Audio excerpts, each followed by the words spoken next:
પૂજ્ય ગાંધીએ આઝાદી અપાવી, સરદાર સાહેબે અખંડ ભારતનો પાયો નાખ્યો અને બાબા સાહેબે બંધારણમાં પ્રાણ પૂરી જે 18 વર્ણની અધિકાર યાત્રાને આગળ ધપાવી હતી. આજ વિવિધતામાં એકતાના એ ગુલદસ્તાને સત્તામાં બેઠેલા લોકો ચૂથી રહ્યા છે, પીખી રહ્યા છે. સત્તામાં બેઠેલા લોકોથી આજ સંવિધાન ખુદ ખતરામાં છે. બંધારણીય અધિકારો અહંકારની એડીએ કચડાઈ રહ્યા છે.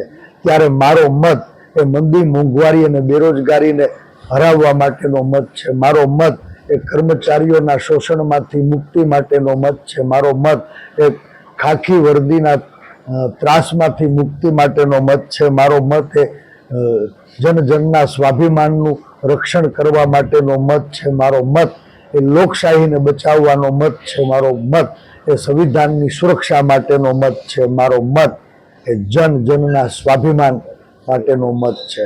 મારો મત એ ભારતીય જનતા પાર્ટીના અહંકારને ઓગાળવા માટે.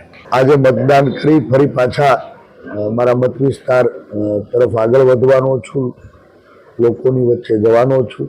લોકશાહીને બચાવવા માટે આજ હજારો કાર્યકર્તાઓ સિપાઈ બની અને દરેક બૂથ ઉપર પહેરો કરી રહ્યા છે. લાખો લોકો લોકશાહીને બચાવવા માટે મતદાન મથકે લાંબી કતારોમાં ઊભી રહ્યા છે. લોકશાહીને લૂણો લગાડનારી આ ભારતીય જનતા પાર્ટીના અહંકારને ઓગાળવા માટે લોકો થનગની રહ્યા છે.